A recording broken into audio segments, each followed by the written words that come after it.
Baik, selamat datang. Selamat bergabung dalam mata kuliah pajak penghasilan. Hari ini kita masuk pertemuan yang kelima. Kita akan membahas tentang pajak penghasilan ya. Pajak penghasilan di mana kemarin saya sampaikan pada saat perkuliahan itu ada pajak penghasilan atas pasal 21 untuk gaji karyawan, kemudian PPh untuk PPh pasal 22 untuk impor barang atau pembelian barang dan jasa kepada bendahara pemerintah, lalu ada PPh pasal 23 berkaitan dengan belanja jasa, selanjutnya ada PPh pasal 4 ayat 2 adalah pajak final, PPh pasal 25 untuk angsuran pajak, PPh pasal 29 untuk PPh badan, PPh pasal 15 untuk pelayaran dalam dan luar negeri. Ya, teman-teman sudah saya jelaskan kurang lebih selayang pandang yang mengenai PPh-PPh tersebut. Nah, hari ini kita akan bahas berkaitan dengan pajak penghasilan. Ya, untuk pajak penghasilan ini eh, agenda atau outline yang akan kita bahas berkaitan dengan subjek pajak, lalu ada objek pajak, selanjutnya ada cara menghitung pajak, pelunasan pajak, dan fasilitas pajak. Ya, berkaitan dengan hal tersebut berarti kita sudah ada gambaran ya, oh ternyata ada subjek pajaknya, lalu ada objek pajaknya, lalu cara menghitung pajak, pelunasan pajak, dan selanjutnya adalah fasilitas-fasilitas yang berkaitan dengan pajak. Nah, berkaitan dengan pajak penghasilan ini tercantum di dalam Undang-Undang Nomor 36 Tahun 2008. Yaitu ada di Undang-Undang Nomor 36 Tahun 2008.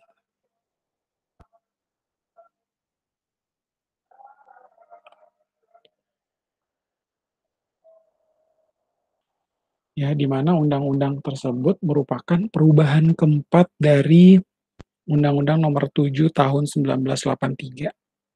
Yaitu tentunya teman-teman bisa melihat bahwa sudah diubah ya beberapa kali sehingga menghasilkan Undang-Undang Nomor 36 Tahun 2008. Nah, di dalamnya kita akan melihat ya berkaitan dengan ketentuan umum. Selanjutnya adalah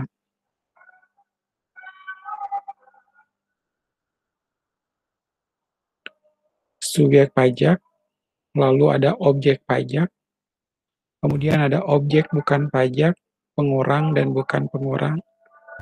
Selanjutnya adalah cara menghitung pajak,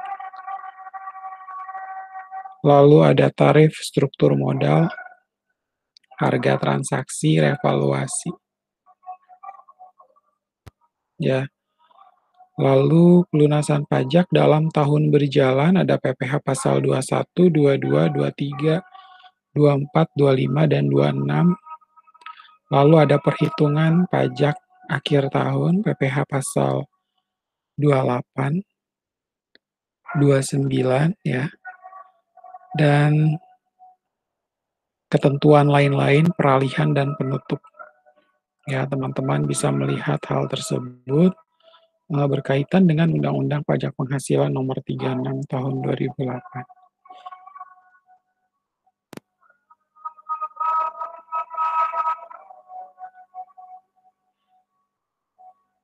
Nah, pertama kita masuk ke subjek pajak ya. Subjek pajak merupakan landasan hukumnya itu apa, Pak? Landasan hukumnya itu berdasarkan pasal 2 sampai dengan pasal 3 Undang-Undang Pajak Penghasilan.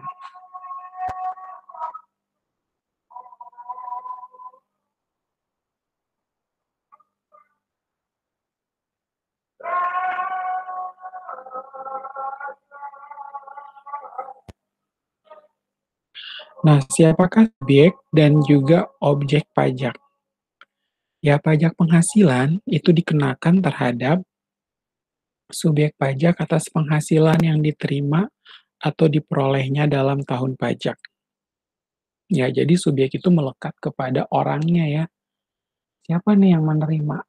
Apakah orang pribadi, ataukah badan, atau memang kondisinya adalah warisan yang memang belum terbagi. Kalau warisan belum terbagi berarti melekat ke siapa, Pak?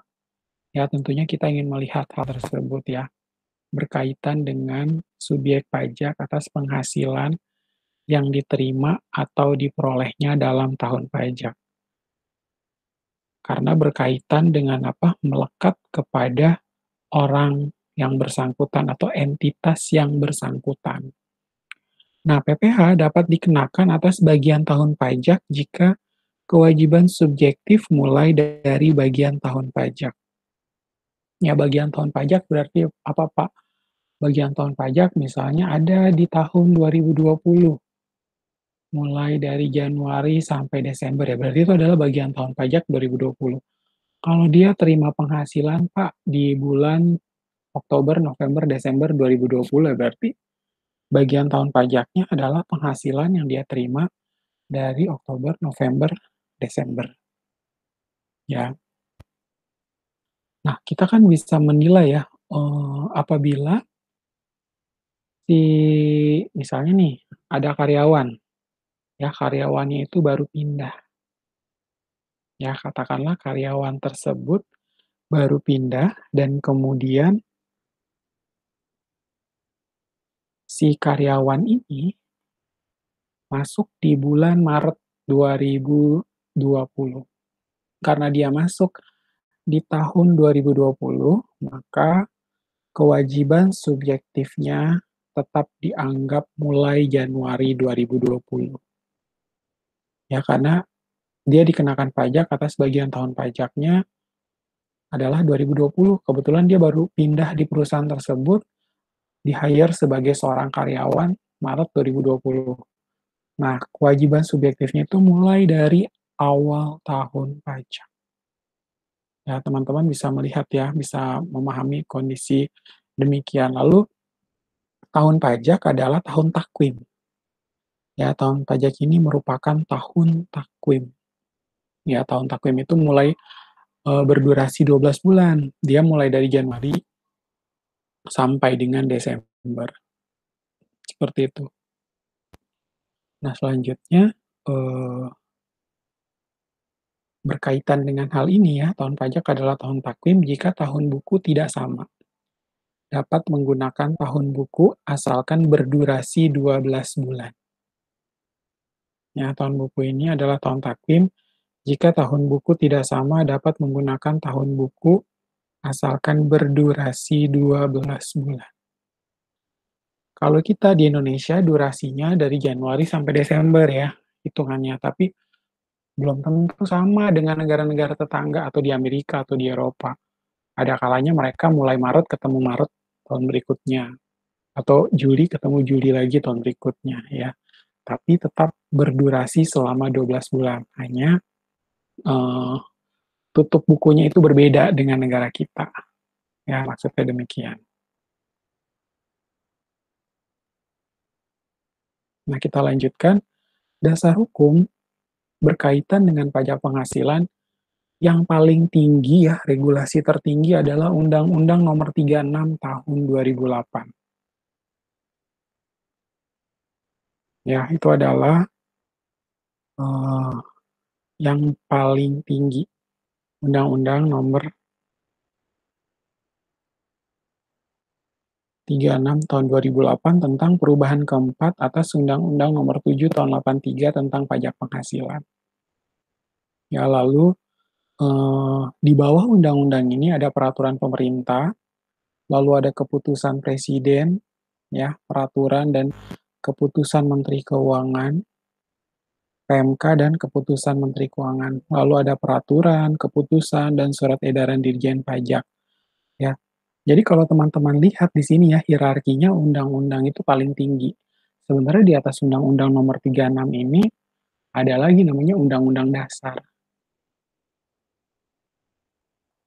Undang-Undang Dasar 45, di bawahnya ada Undang-Undang Nomor 36 Tahun 2008, baru ke bawahnya ada peraturan pemerintah, keputusan presiden, peraturan menteri keuangan dan keputusan menteri keuangan, peraturan, keputusan, dan surat edaran Dirjen Pajak. Ya, seperti itu. Udah benar, saya.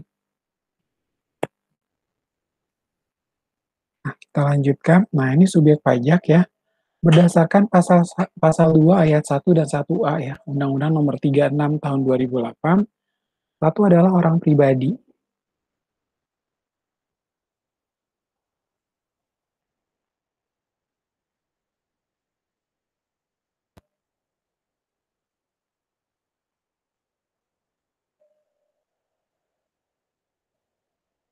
Lalu orang pribadi, di bawahnya ada warisan yang belum terbagi sebagai satu kesatuan, bersifat menggantikan yang berhak. Ya, jadi selama warisan tersebut belum terbagi, warisan ini belum terbagi, tentunya akan dimiliki oleh siapa, Pak? Ya berarti belum ada yang punya. Nanti begitu dia sudah terbagi kepada misalnya warisan dibagikan kepada masing-masing anak. Anaknya ada 2 orang atau 3 orang. Ketika warisan tersebut terbagi kepada setiap anak, nah muncul ya, muncul kewajiban pajaknya dan melekat kepada masing-masing anak tersebut. Harus melakukan pembayaran pajak atas tanah atau rumah misalnya yang dia miliki. Ya, tetap ada pajak yang harus dikenakan. Kemudian, subjek pajak itu ada badan dan juga bentuk usaha tetap. Ya, merupakan subjek pajak yang perlakuan pajaknya dipersamakan dengan subjek pajak badan. Ya, jadi sebenarnya bentuk usaha tetap ini adalah perusahaan asing, tapi perusahaan asingnya itu didirikan di Indonesia. Karena didirikan di Indonesia, maka dia dinamakan bentuk usaha tetap. Asalkan apa? Asalkan berada di Indonesia lebih dari 183 hari. Dan si BUT ini memilih untuk memiliki NPWP ya. Dia punya NPWP, tapi NPWP-nya ada nama bentuk usaha tetap. Lalu dia punya pajak, kewajiban pajak atau hak pajaknya itu sama dengan badan. Ya, boleh mengkreditkan PPh, PPh 23, 22, ya itu bentuk usaha. Ya dia ntar dia juga keluar dapat NPWP, keluar dapat surat keterangan terdaftar, ada nomor pokok wajib pajak, ada surat pengukuhan pengusaha kena pajak. Ya tentunya dia akan mendapatkan hal tersebut.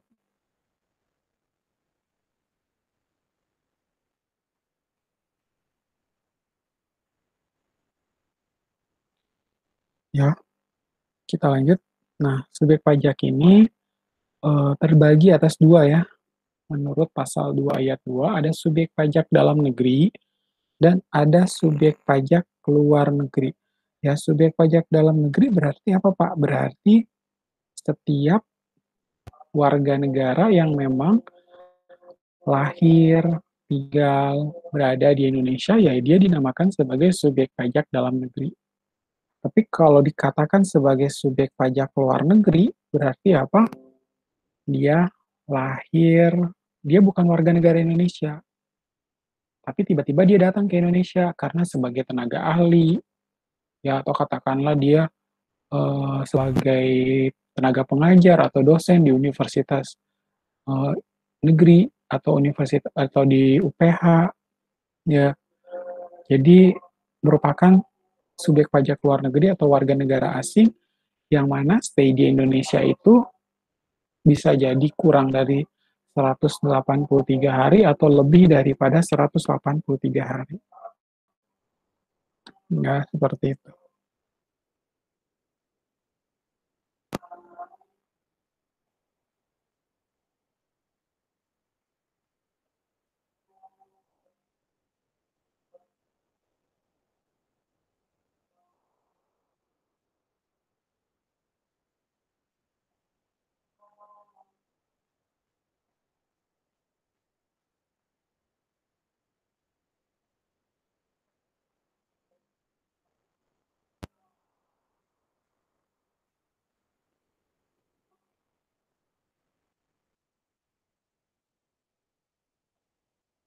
Nah, kemudian untuk objek pajak dalam negeri ya, pasal 2 ayat 3 itu selama berada di Indonesia lebih dari 183 hari dalam 12 bulan atau dalam suatu tahun pajak berada di Indonesia dan mempunyai niat bertempat tinggal di Indonesia. Ya, jadi kalau misalnya dia dikatakan sebagai pajak dalam negeri, bisa aja tadi warga negara asing. Tapi karena dia tinggal di Indonesia lebih dari 183 hari, dan kenapa Pak dia pindah ke Indonesia? Bisa jadi karena menikah dengan wanita di Indonesia, atau karena memang dia sebagai tenaga ahli di Indonesia, dan memang pada saat dia bekerja di Indonesia, kerjanya lebih dari 183 hari. Nah, dia bisa nih dikatakan sebagai subjek pajak dalam negeri. Sebaiknya si tenaga ahli ini dia bikin NPWP di Indonesia biar bisa memanfaatkan ya. Atau begitu dia dipotong pajak oleh entitas atau perusahaan atau universitas yang hire dia, itu pas dipotong PPh pasal 21-nya tidak dipotong mengalami kenaikan ya 120%. Karena kalau nggak punya NPWP kan akan jauh lebih mahal atau lebih tinggi kan pemotongan PPh pasal 21-nya. Maka dari itu harus berhati-hati berkaitan dengan hal ini.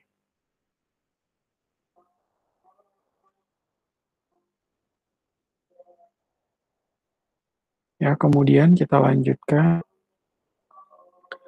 badan ya. Untuk subyek pajak dalam negeri, badan didirikan atau bertempat kedudukan di Indonesia, kecuali unit tertentu badan pemerintah yang memenuhi kriteria, pembentukannya berdasarkan peraturan perundang-undangan. Ya, jadi didirikan atau bertempat kedudukan di Indonesia.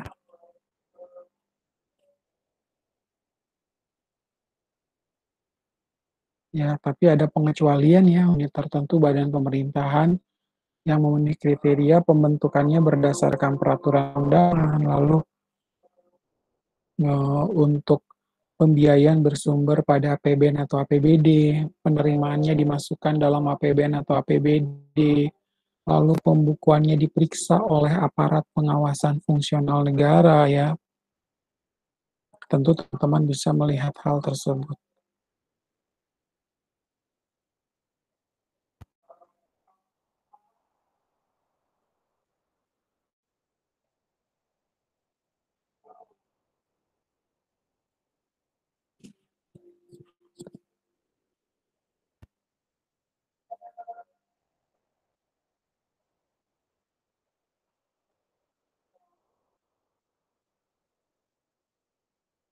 Nah, kemudian warisan yang belum terbagi ya, gantikan yang berhak. Nanti siapa yang berhak ya, persoalan kayak tadi saya bilang pada saat ada anak, ada 3 orang, kemudian mereka mendapatkan warisan dari ayahnya, maka dari itu nanti anak-anak inilah yang akan menggantikan ya sebagai penerima warisan. Pada saat mereka terima warisan, mereka harus dikenakan pemotongan pajak seperti itu.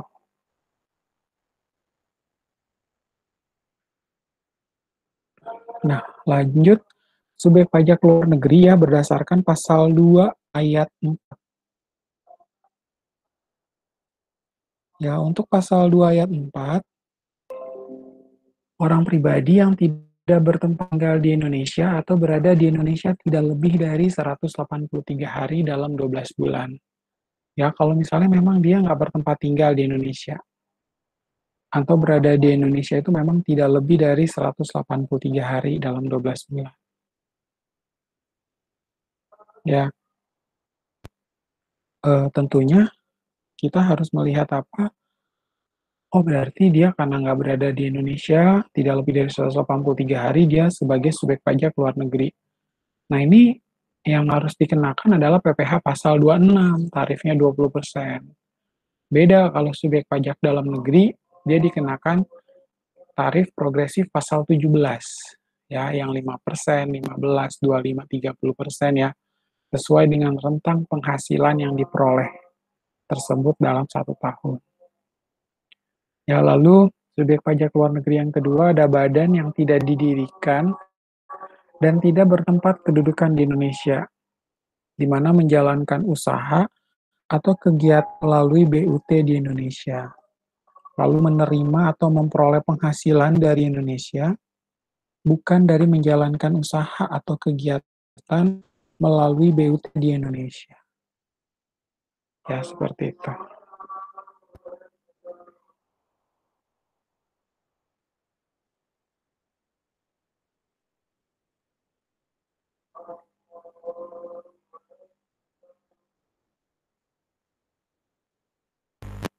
Ya, seperti itu. Jadi kalau misalnya kita lihat ada badan yang memang tidak didirikan atau tidak bertempat kedudukan di Indonesia, nah tentunya bisa dianggap sebagai subjek pajak luar negeri. Tapi kalau misalnya namanya BUT, ya kan kalau di sini dibilang nih, badan yang tidak didirikan dan tidak bertempat kedudukan di Indonesia. Tapi dia kasih contoh menjalankan usaha atau kegiatan melalui BUT di Indonesia. Ya, jadi dia punya usaha lagi ya, melalui bentuk usaha tetap atau badan usaha tetap di Indonesia. Lalu menerima atau memperoleh penghasilan dari Indonesia bukan dari menjalankan usaha atau kegiatan melalui BUT di Indonesia. Ya, ini jadi terbagi atas dua. Pada saat kita terbagi atas dua, kalau saya lihat di sini yang bentuk usaha tetap, ya bentuk usaha tetap itu tentunya dia boleh memanfaatkan hak dan kewajiban pajak seperti sebuah badan, ya, seperti sebuah perusahaan yang ada di Indonesia. Tapi kalau dia menerima memperoleh penghasilan dari Indonesia bukan dari menjalankan usaha atau kegiatan melalui BUT, ya kita bisa katakan bahwa apa, dia ini bukan BUT berarti kita harus kenakan lagi pajak penghasilan pasal 26 tarifnya adalah 20%. Ya, tarifnya adalah 20%.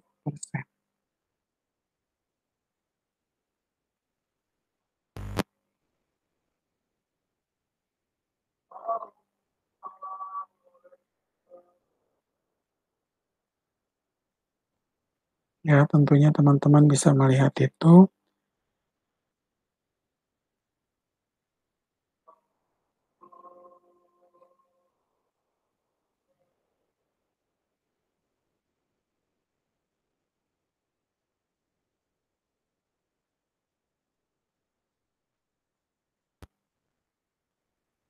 Nah, selanjutnya kita masuk ke slide berikut, bentuk usaha tetap ya. Di sini menjelaskan secara lebih detail ya daripada bentuk usaha tetap.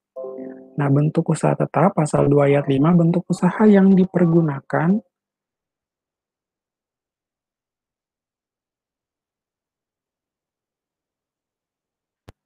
bentuk usaha tetap yang dipergunakan oleh satu orang pribadi sebagai subjek pajak luar negeri. Ya, lalu ada badan sebagai subjek pajak luar negeri. Ya, orang pribadi sebagai subjek pajak luar negeri dan badan sebagai subjek pajak luar negeri untuk menjalankan usaha atau kegiatannya di Indonesia. Ya, bila teman-teman melihat di sana, eh, karena dia adalah orang pribadi atau dia badan, dan dia ternyata menjalankan usaha atau kegiatan di Indonesia dalam bentuk apa, Pak? Emang dia punya kantor atau bentuknya kayak gimana? Biasanya BUT itu bentuknya seperti satu pabrikan, showroom, ya, kantor perwakilan, kemudian dia kayak bengkel, workshop yang dijadikan sebagai apa? Sebagai tempat bahwa ini saya punya BUT. Berarti dia nanti mendaftarkan diri ke kantor pelayanan pajak di mana BUT itu berada, nanti dia dapat NPWP, dan dia dikatakan sebagai bentuk usaha tetap. Ya, karena menjalankan usaha atau kegiatannya di Indonesia.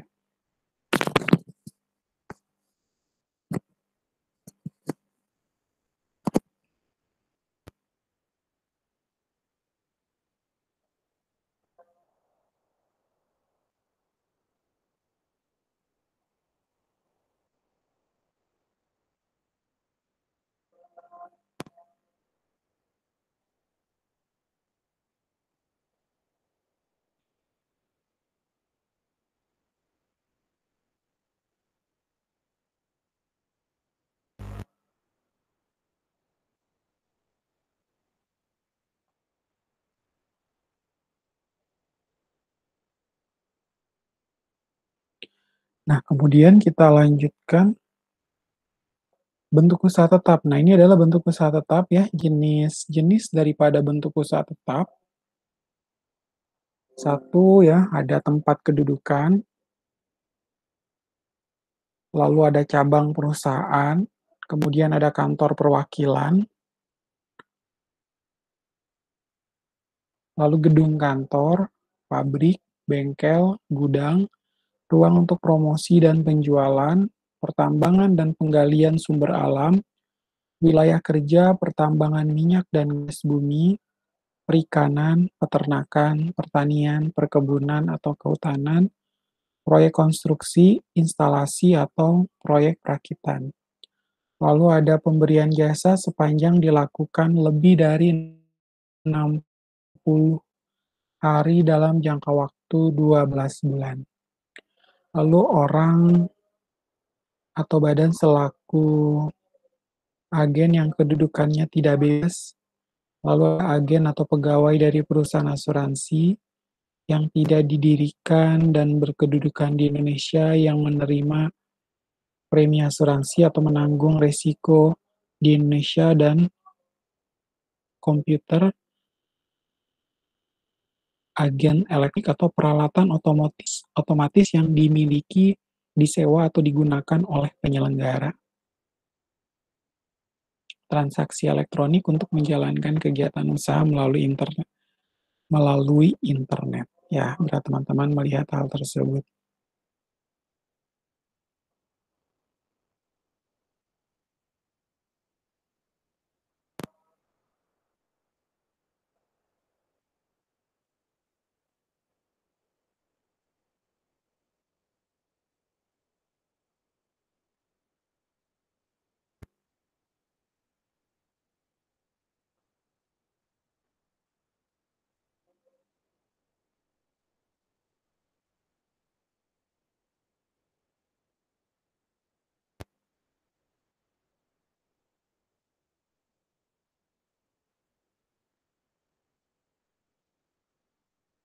Nah, kemudian kita lanjutkan ilustrasi identifikasi subjek pajak. Ya, bila teman-teman melihat di sini, peraturan perpajakan membedakan subjek pajak dalam negeri,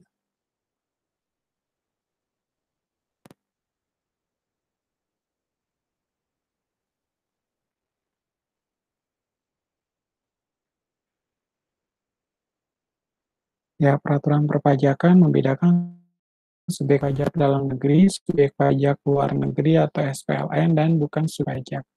Nah, berikut ini informasi identitas orang pribadi dan badan. Lalu bagaimanakah status pajaknya pada tahun pajak 2017? Ya, pertama kita lihat di sini namanya ada Budi. Ya, data-datanya teman-teman lihat ada Budi, Berry, Berna, Bambang, Ben, dan Heri. Ya, tempat tinggal, keterangan, dan juga statusnya. Teman-teman bisa lihat di sana.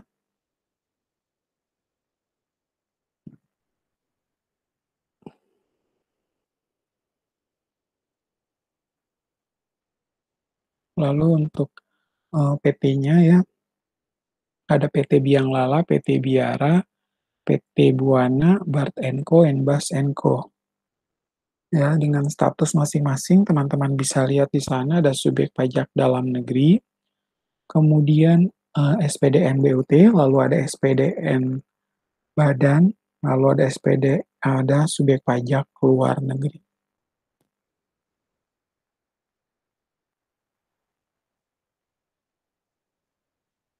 Lalu tempat tinggal atau kedudukan wajib pajak pasal 2 ayat 6,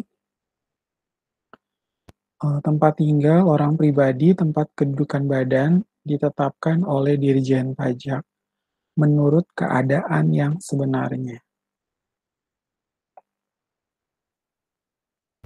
Ya, tempat tinggal atau kedudukan wajib pajak bagi siapa? Bagi tempat tinggal orang pribadi atau tempat kedudukan badan. Cuman sekarang gini ya, kalau kalau misalnya dibilang orang pribadi, berarti berdasarkan tempat tinggal. Tapi kalau misalnya dia badan, tentu harus di satu usaha atau di satu ruko minimal ya, bukan di tempat tinggal ya, kalau kita sebut sebagai badan atau perusahaan. Jadi untuk mendirikan badan atau perusahaan itu harus dalam bentuk, bukan rumah tinggal lagi, bukan alamat rumah tinggal, karena tidak memenuhi kriteria sebagai usaha atau perusahaan. Nah, kemudian hal ini berkaitan dengan tempat tinggal atau kedudukan wajib pajak itu ditetapkan oleh Direktorat Jenderal Pajak.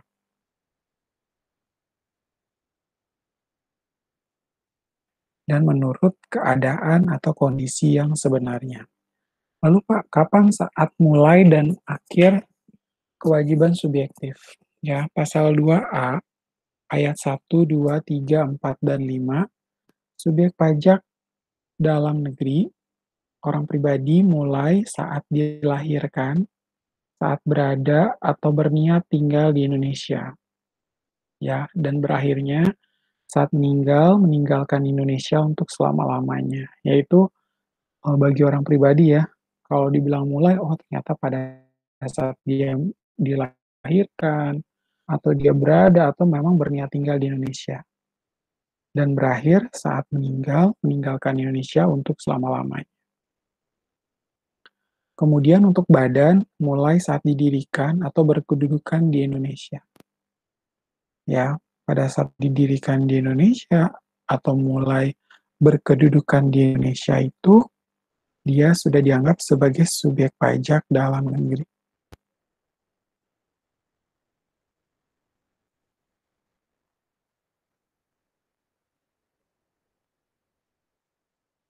Dan warisan yang belum terbagi mulai saat timbulnya warisan dan berakhir saat warisan selesai dibagikan.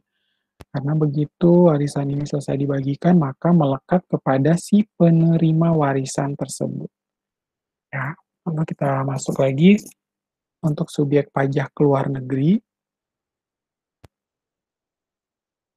Untuk subjek pajak luar negeri, orang pribadi mulai saat menerima oleh penghasilan dari Indonesia, lalu berakhir saat tidak lagi menerima atau memperoleh penghasilannya di Indonesia. Ya kan? Kalau dia udah nggak terima penghasilan lagi di Indonesia, terus apaan yang mau dikenain pajak, ya nggak? Namanya aja subjek pajak dalam negeri, ya berarti yang dikenakan berdasarkan penghasilan yang dia terima. Kalau dia udah nggak terima lagi penghasilan, ya kita mau bilang lah, terus habis itu dia terima. Terus dia mau kita potong pajak apanya, dari apanya lagi? Nah, orang dia aja udah nggak punya penghasilan ya, seperti itu. Kemudian untuk badan, mulainya saat melakukan usaha atau kegiatan melalui bentuk usaha tetap di Indonesia, dan berakhir saat tidak lagi menjalankan usaha melalui bentuk usaha tetap di Indonesia. Seperti itu.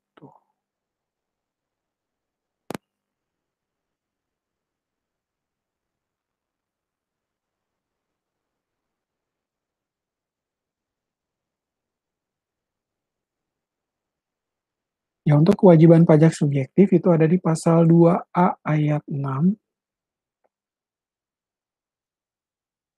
Ya, untuk pasal 2 ayat 6 ini, kewajiban pajak subjektif orang pribadi yang berada atau bertempat tinggal di Indonesia. Ya, hanya meliputi, ya, jadi kewajiban pajak subjektif ini orang pribadi yang memang berada atau bertempat tinggal di Indonesia, selanjutnya hanya meliputi sebagian dari tahun pajak. Bagian tahun pajak tersebut menggantikan tahun pajak.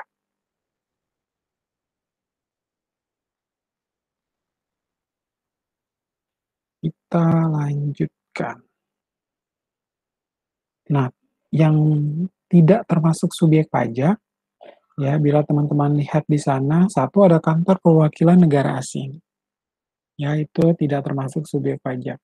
Lalu pejabat perwakilan diplomatik dan konsulat, atau pejabat lain dari negara asing dan orang yang diperbantukan, atau yang bekerja dan bertempat tinggal bersama mereka dengan syarat bukan warga negara Indonesia. Ya, jadi bukan warga negara Indonesia, di Indonesia tidak menerima atau memperoleh penghasilan di luar jabatan atau pekerjaan tersebut. Negara bersangkutan memberikan perlakuan timbal balik.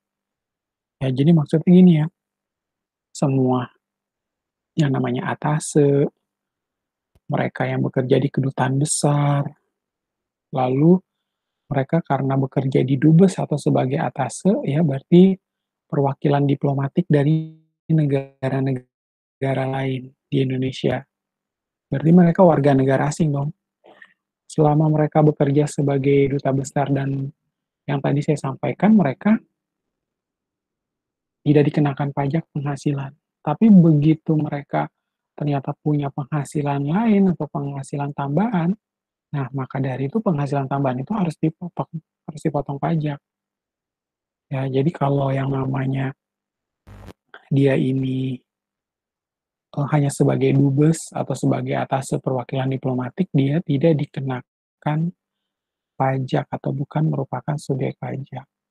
Tapi ya dengan catatan, asalkan negara yang tidak dikenakan pajak ini juga memperlakukan sama ya, terhadap siapa? Terhadap duta besarnya Indonesia yang ada di negara tersebut, ya. Sama-sama harus ada asas timbal balik, ibaratnya simbiosis mutualisme. Jadi kalau lu potong pajak dubes gua di negara lu, di sini kita potong juga dubes lu. Tapi kalau di negara lu dubes gua nggak dikenain pajak, berarti dubes lu yang di Indonesia ini juga nggak gua kenain pajak. Ibaratnya kayak gitu loh, contohnya. Ya, jadi harus ada perlakuan timbal balik. Jadi ibaratnya tuh kayak Indonesia kayak nggak mau rugi banget gitu loh. Karena dia maunya harus win-win solution dong. Jangan yang satunya senang, satunya enggak. Ya, kayak gitu maksudnya. Lalu ada organisasi internasional yang ditetapkan dengan Menteri Keuangan dengan syarat Indonesia menjadi anggota organisasi tersebut, tidak menjalankan usaha atau kegiatan lain untuk memperoleh penghasilan dari Indonesia selain memberikan pinjaman kepada pemerintah yang dananya berasal dari iuran para anggota. Ya, jadi anggota organisasi internasional ini ASEAN atau PBB atau misalnya G20 misalnya seperti itu ya. Nah, itu harus dikecualikan ya, bukan merupakan subjek pajak. Jadi misalnya ada kantor sekretariat ASEAN tuh yang di Jakarta Selatan. Berarti dia pun tidak boleh dikenakan pajak penghasilan seperti itu atau bukan merupakan subjek pajak. Lalu yang berikut adalah pejabat-pejabat perwakilan organisasi internasional. Ya, dengan syarat bukan warga negara Indonesia dan tidak menjalankan usaha, kegiatan, atau pekerjaan lain untuk memperoleh penghasilan dari Indonesia. Misalnya gini ya, Pak, ternyata Pak ada duta besar dari eh, Amerika, misalnya dari salah satu negara lah, jangan sebut negara tertentu. Ada duta besar dari salah satu negara, dia punya penghasilan juga Pak, dia suka melakukan penjualan barang-barang bekas atau misalnya kendaraan-kendaraan bekas di Indonesia. Nah, atas penjualan di luar kegiatan dia di seperti yang tadi saya sampaikan ini, tentunya harus dikenakan pajak penghasilan. Nggak pasti ya harus dikenakan pajak penghasilan. Atau dia merupakan subjek pajak. Kemudian kita lanjutkan. Nah, objek pajak. Ya, objek pajak ini berdasarkan atau landasan hukumnya pasal 4 sampai dengan pasal 15 ya Undang-Undang Pajak Penghasilan ya, Undang-Undang Nomor 36 Tahun 2008. Definisi penghasilan, definisi penghasilan merupakan setiap tambahan kemampuan ekonomis yang diterima atau diperoleh oleh wajib pajak.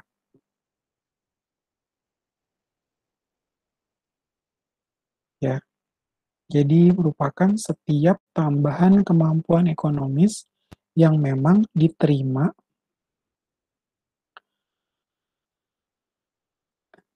atau diperoleh wajib pajak berasal dari Indonesia maupun dari luar Indonesia dan dapat dipakai untuk konsumsi atau untuk menambah kekayaan wajib pajak.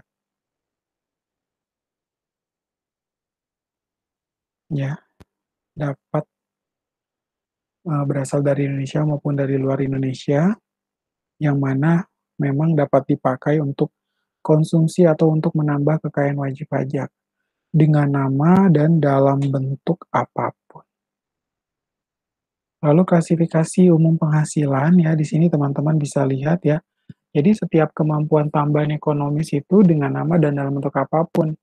Nih, untuk penghasilan dari pekerjaan dan hubungan kerja dan pekerjaan bebas seperti gaji, honor, dan sebagainya. Ya, lalu ada penghasilan dari usaha dan kegiatan. Kemudian ada penghasilan dari modal berupa harta gerak ataupun tidak gerak, seperti bunga, dividen, royalti, sewa, dan keuntungan penjualan harga, atau hak yang tidak dipergunakan untuk usaha. Lalu ada penghasilan lain-lain seperti pembebasan utang dan juga hadiah.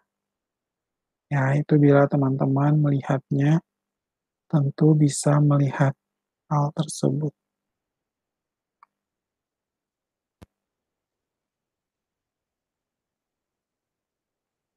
Nah, ketentuan khusus atas penghasilan, bila teman-teman lihat di sana, semua penghasilan digabungkan dalam 1 tahun pajak.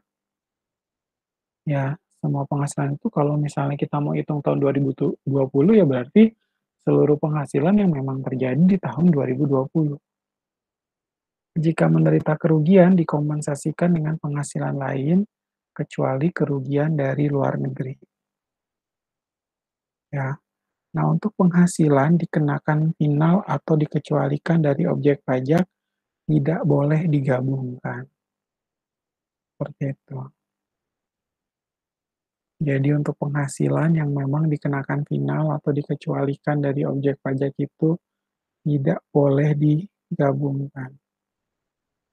Kenapa Pak? Ya karena kan final itu kan dia tentunya pajaknya memang ada yang namanya final pasti nggak bisa dikreditkan.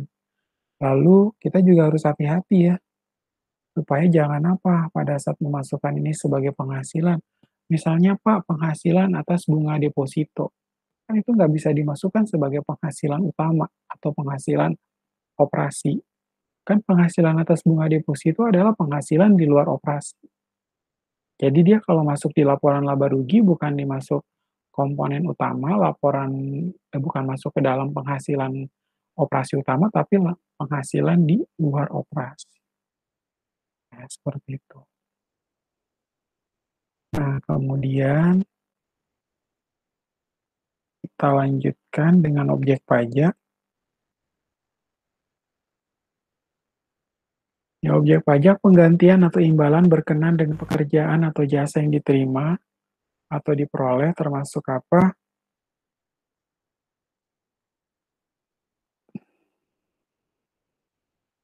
Atau diperoleh termasuk gaji, upah, tunjangan, honorarium, komisi, bonus, gratifikasi, uang pensiun, atau imbalan dalam bentuk lainnya kecuali ditentukan lain dalam Undang-Undang Pajak Penghasilan. Lalu ada hadiah dari undian atau pekerjaan atau kegiatan dan penghargaan, serta laba usaha.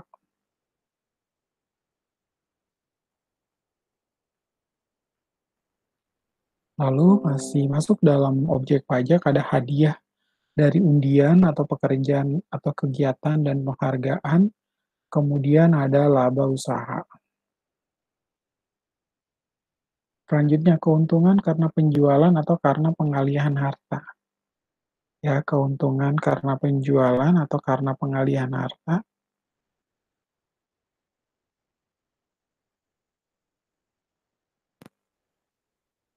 Keuntungan karena pengalihan harta sebagai pengganti saham atau penyertaan modal. Keuntungan karena pengalihan harta kepada pemegang saham, sekutu atau anggota yang diperoleh perseroan, persekutuan, dan badan lainnya. Lalu ada keuntungan karena likuidasi, penggabungan, peleburan, pemekaran, pemecahan, mengambil alihan usaha atau reorganisasi dengan nama dan juga dalam bentuk apapun. Lalu keuntungan karena pengalihan harta berupa hibah, bantuan, atau sumbangan kecuali yang diberikan kepada keluarga sedara garis keturunan lurus satu derajat dan badan keagamaan pendidikan sosial termasuk yayasan, koperasi, atau orang pribadi yang menjalankan usaha kecil atau mikro, yang ketentuannya diatur lebih lanjut dengan Peraturan Menteri Keuangan. Sepanjang tidak ada hubungan dengan usaha, pekerjaan, kepemilikan, atau penguasaan di antara pihak yang bersangkutan, dan keuntungan karena penjualan atau pengalihan sebagian atau seluruh hak penambangan, tanda turut serta dalam pembiayaan atau permodalan dalam perusahaan pertambangan. Ya, itu masuk dalam objek pajak.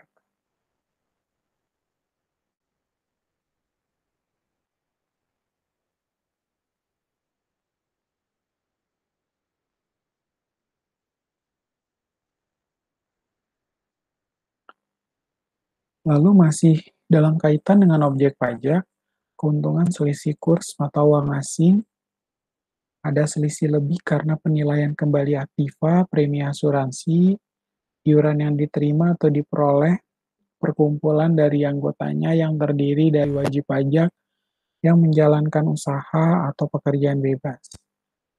Tambahan kekayaan neto yang berasal dari penghasilan yang belum dikenakan pajak, penghasilan dari usaha berbasis syariah, imbalan bunga sebagaimana dimaksud dalam undang-undang yang mengatur mengenai ketentuan umum dan tata cara perpajakan.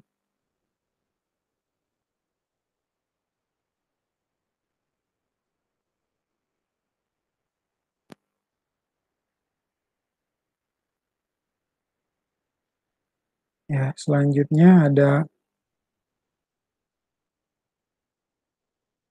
surplus Bank Indonesia. Nah, definisi dari pajak final yang tadi saya sampaikan ya teman-teman, pajak final, pajak yang terutang dan dibayarkan ketika penghasilan diperoleh atau diterima, dan pemotongan dilakukan oleh pemberi penghasilan atau pihak lain yang ditentukan. Nah, ketika dilakukan penghitungan pajak terutang di akhir tahun, penghasilan yang dikenakan pajak final bukan sebagai penambah penghasilan, ya. Jadi penghasilan yang dikenakan pajak final itu bukan sebagai penambah penghasilan dan pajak final tidak dapat menjadi kredit pajak. Ya, pajak final sama dengan pajak selesai dengan pembayaran tersebut. Jadinya pajak final ini bukan sebagai penambah penghasilan, seperti itu. Nah, pertimbangan pengenaan ya, pertama ada kesederhanaan pemotongan, lalu ada pengurangan beban administratif, pemerataan pengenaan pajak, dorongan pengembangan investasi dan tabungan, dan perkembangan ekonomi dan moneter. Ya, jadi pertimbangan dalam pengenaan pajak penghasilan itu dilihat dari sana, ya poin-poin ini. Jadi dia dikenakan pajak atau tidak, kemudian apakah tarif yang dikenakan sudah cukup adil bagi masyarakat, atau apakah dengan penghasilan sekian pas nggak sih tarifnya? Oh, ternyata untuk penghasilan sampai 50 juta itu sebesar 5%. Oh, ternyata di atas ini harus menjadi 15%, dan seterusnya. Ya, tentu kita akan melihat hal tersebut.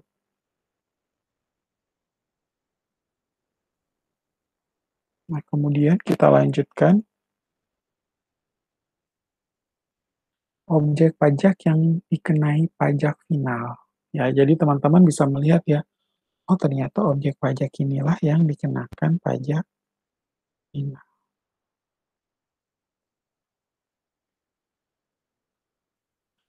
Penghasilan berupa bunga deposito dan tabungan lainnya, bunga obligasi dan surat utang negara, dan bunga simpanan yang dibayarkan oleh koperasi kepada anggota koperasi orang pribadi.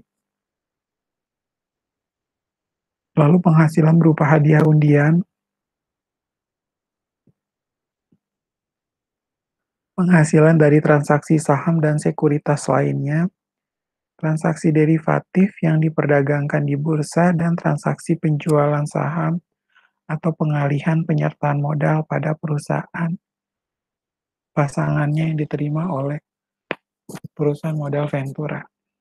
Lalu ada penghasilan dari transaksi pengalihan harta berupa tanah dan atau bangunan, usaha jasa konstruksi, usaha real estate, dan persewaan tanah dan atau bangunan.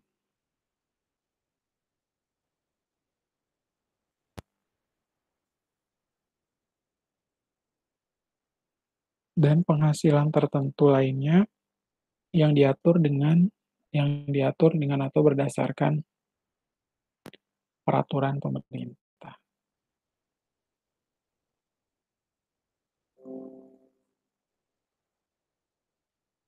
Nah, kemudian kita lihat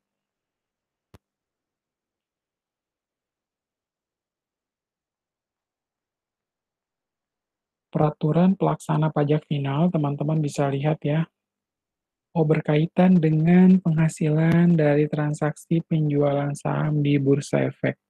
Ada di PP nomor 14 tahun 97, lalu ada penghasilan dari bunga deposito dan tabungan serta diskonto berharga surat berharga sertifikat Bank Indonesia, itu ada peraturan pemerintah nomor 131 tahun 2000. Lalu penghasilan dari hadiah undian PP nomor 132 tahun 2000, penghasilan dari sewa tanah dan atau bangunan PP nomor 5 tahun 2002, penghasilan dari pengalihan hak atas tanah dan atau bangunan PP nomor 71 tahun 2008, penghasilan berupa bunga atau diskonto obligasi yang dijual di Bursa Efek, itu PP nomor 16 tahun 2009, lalu penghasilan dari usaha jasa konstruksi PP nomor 40 tahun 2009, dan penghasilan dari UMKM PP nomor 23 tahun 2018. Lalu untuk peraturan pemerintah 23 tahun 2018 tentang UKM final. Ya, untuk PP nomor 23 tahun 2018 ini yang terbaru ya, sebelumnya ada di PP 46 tahun 2013. Nah, ini bagus juga bila teman-teman mau jadikan PP 23 2018 sebagai bahan untuk membuat tugas akhir. Ya, saya sangat mendukung bagi teman-teman sekalian.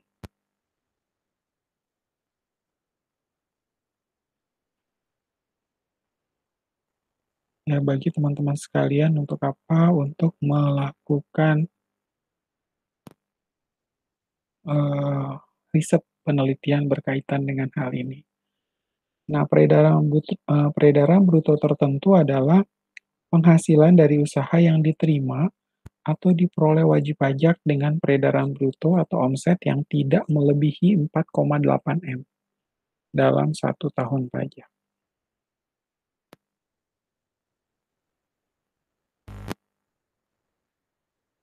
Ya, peredaran bruto omset merupakan jumlah peredaran bruto omset semua gerai atau counter, outlet, atau sejenisnya, baik pusat maupun cabangnya. Ya, jadi kalau omsetnya itu tidak melebihi 4,8 M dalam 1 tahun pajak, peredaran bruto berarti dia masuk dalam kategori UKM, ya usaha kecil dan menengah. Tapi kalau lebih dari 4,8 M bukan lagi UKM, harus dikukuhkan sebagai pengusaha kena pajak. Ya, paham ya? Nah, peredaran bruto atau omset merupakan jumlah peredaran bruto atau omset semua gerai atau counter atau outlet atau sejenisnya baik pusat maupun cabangnya. Dan pajak yang terutang dan harus dibayar adalah pajak final. Ya, jadi pajak yang terutang dan harus dibayar ini adalah pajak final. Dan efektifnya mulai kapan, Pak? Mulai berlaku 1 Juli 2018. Untuk UKM final ini berlaku mulai 1 Juli 2018. Lalu perbedaan ketentuan pengenaan tarif pajak final berubah dari 1% menjadi 0,5%. Ya, jadi pengenaan tarif pajak final berubah dari 1% menjadi 0,5%, lalu penyempurnaan ketentuan lain, dan pengenaan 0,5% final bersifat opsional. Ya, jadi dulu tuh waktu PP 46 tarifnya masih 1%. Mulai diberlakukan PP 23 tahun 2018, efektif mulai 1 Juli 2018, turun dari 1% menjadi 0,5%. Ya, jadi dia itu eh, akan dikalikan dengan peredaran brutonya. Kemudian peraturan pemerintah nomor 23 tahun 2018, UKM mendominasi perekonomian. Ya, UKM itu mendominasi perekonomian. Jumlah unit usaha 98,9% dari total unit usaha. Lalu tenaga kerja 96,99 total tenaga kerja. Ya, tenaga kerja untuk jumlah unit usahanya 98,9% dari total unit usaha. Lalu ada tenaga kerja 96,99 total tenaga kerja dan produk domestik brutonya 60,3%. Lalu ada usaha mikro lebih resilience ya, tahan terhadap gejolak perekonomian dan cukup stabil. Ya, karena kenapa dia nggak terlalu berpengaruh terhadap gejolak perekonomian. Namanya juga masih mikro, peredaran brutonya masih di bawah 4,8 M. Ya, jadi dianggap bahwa usaha mikro ini lebih resilient, tahan terhadap gejolak perekonomian dan juga cukup stabil. Lalu ada kontribusi PPh UKM sebesar 2,2% dari total penerimaan PPh, yaitu kontribusi PPh UKM sebesar 2,2% dari total penerimaan PPh. Kemudian alasan perubahan keberatan dari UKM karena pengenaan 1% terlalu besar. Lalu tarif pajak final 1% mengasumsikan margin laba sebelum pajak sebesar 4% dan penyempurnaan pengaturan.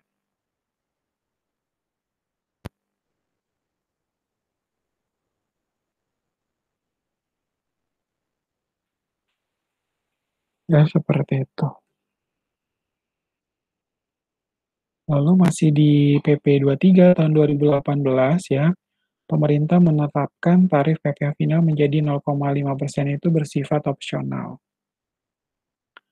Wajib pajak dapat memilih untuk mengikuti tarif dengan skema final 0,5% atau menggunakan skema normal yang mengacu pada pasal 17 Undang-Undang Nomor 36 Tahun 2008 tentang pajak penghasilan.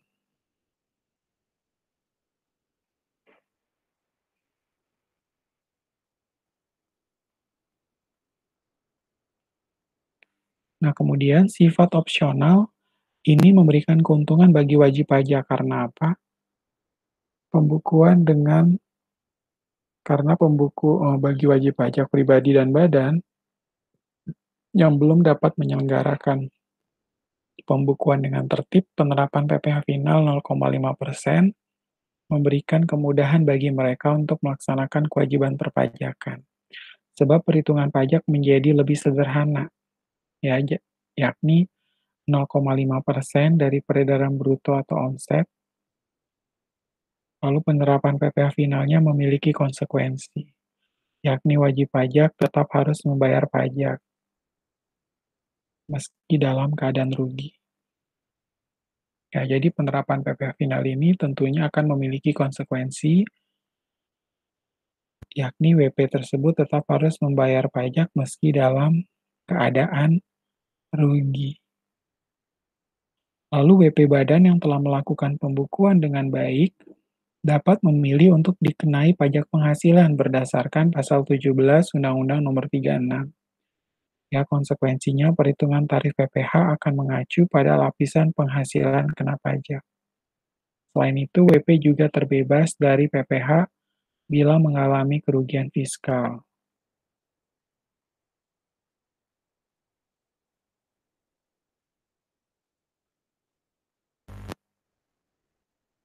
Ya, jadi sebenarnya Terserah ya mau pakai pasal 17 atau pakai 0,5%.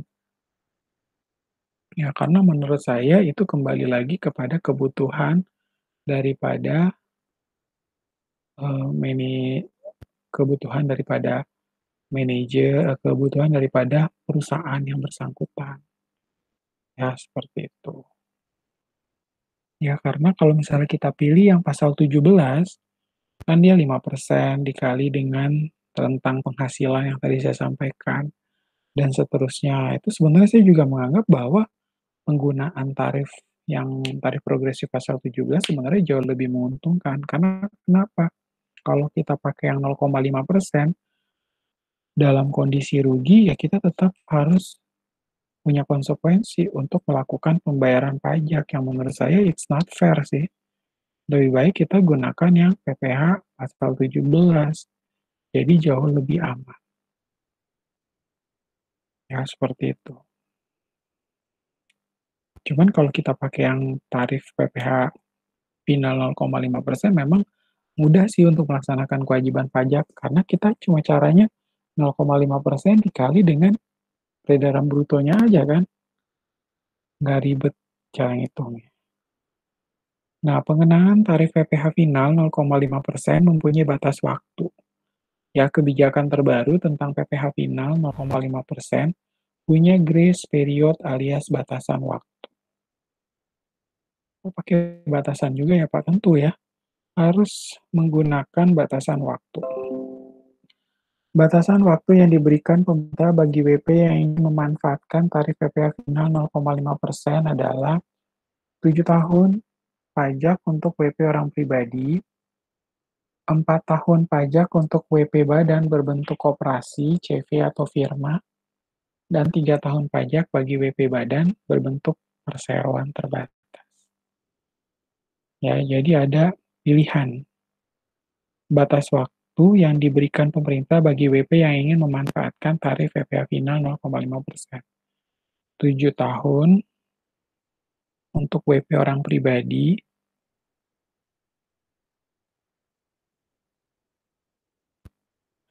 kemudian 4 tahun untuk WP badan berbentuk koperasi, CV, atau firma, dan 3 tahun pajak untuk 3 tahun pajak bagi WP badan berbentuk PT.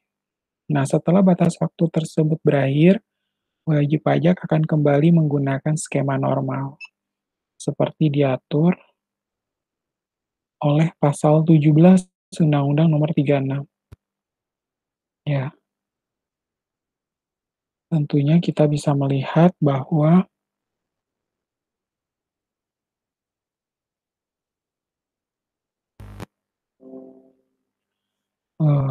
hal ini tentu akan berdampak kepada kalau misalnya kita lihat, saya sebenarnya mau milih sih, Pak. Mau memilih saya nggak mau pakai yang 0,5%, saya pakai yang tarif progresif pasal 17. Ya itu terserah ya, kepada pilihan kita masing-masing. Karena nantinya, eee, kita yang akan melihat ya hasilnya. Misalnya kalau tadi saya pilih yang 0,5%, pada saat rugi saya pada saat rugi saya tetap harus bayar pajak juga. Ah, nggak mau lah Pak, saya pakai yang tarif progresif pasal 17, ya silakan kita gunakan itu.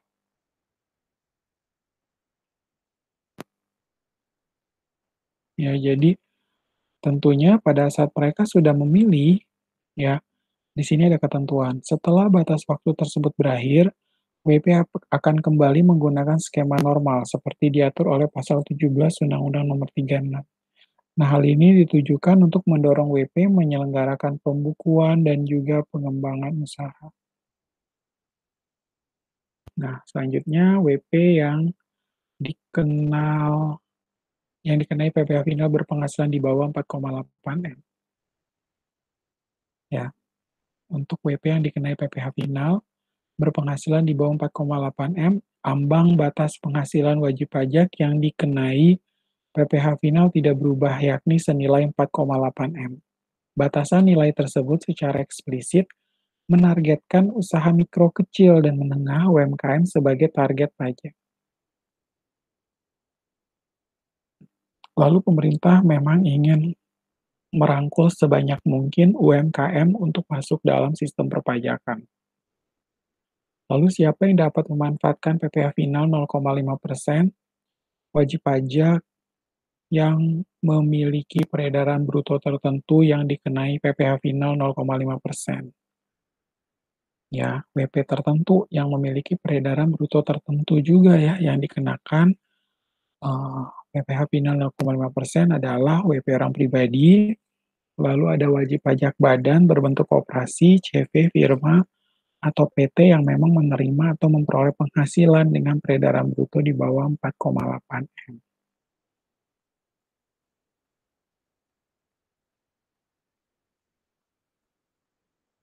Ya, selanjutnya, siapa yang tidak dapat memanfaatkan PPh final?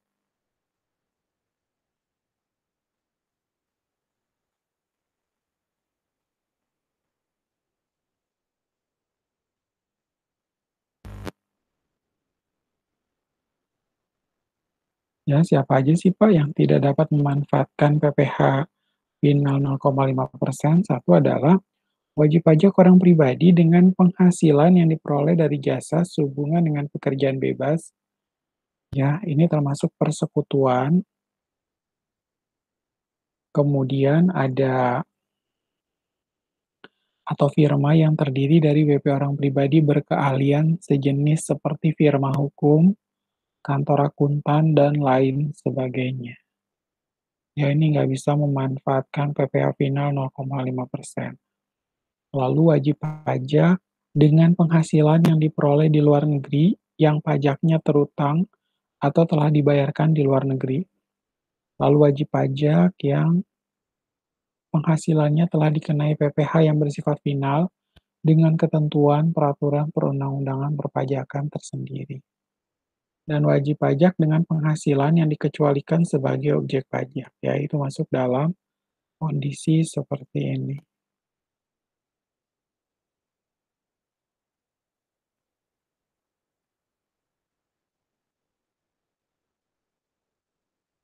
Ya, wajib pajak dengan penghasilan yang memang dikecualikan sebagai objek pajak. Nah, bayar PPh final 0,5% ya tentu bisa menggunakan beberapa metode ya. Ada yang kalau saya mau bayar PPh Pak, pakai e-billing, lalu langsung pakai internet banking atau pakai m-banking. Tapi ada juga dengan cara yang berbeda ya, melalui apa? Melalui pajak pay. PPh dapat dibayar melalui kantor pos atau bank persepsi.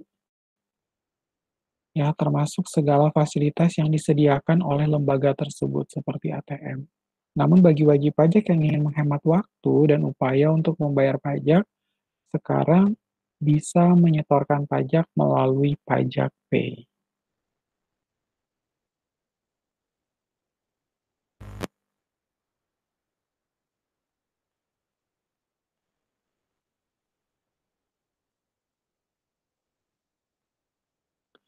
Nah, fitur ini memungkinkan membayar pajak online lebih mudah dan aman, bahkan cukup dengan satu klik, ya,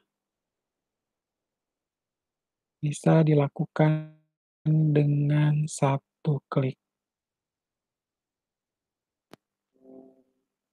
Ya, berikut ini 7 keuntungan bayar pajak yang menggunakan pajak pay. Satu, aman karena adanya teknologi enkripsi dan firewall berlapis. Ya, lalu ID billing dan NTPN yang diperoleh dari online pajak itu sah. Ya, akurat karena minimalisir kesalahan saat melakukan input data manual. Lalu buat banyak ID billing secara instan ya pada saat kita menggunakan pajak pay. Lalu bukti penerimaan negara maupun NTPN tersimpan secara digital dalam waktu lama. Lalu bisa tambah saldo tanpa batas dengan beragam metode transfer, hemat waktu dan juga hemat biaya, ya kan? Sekarang kalau mau bayar pajak atau kita mau melakukan penerbitan ID billing, ya tinggal memanfaatkan gadget atau handphone kita, atau masuk ke laptop atau komputer PC kita kan, kemudian dari sana baru kita bayarkan Ya bisa menggunakan Pajak Pay atau dengan menggunakan, dia mau langsung, "Pak, saya udah dapat kode billing, saya mau langsung bayar di kantor pos." "Oke, silakan." Atau, "Saya mau pakai banking aja, Pak." "Oh, ya." Jadi kan yang mana yang lebih memudahkan bagi wajib pajak, tinggal memilih ya, pilihannya mau yang mana, seperti itu.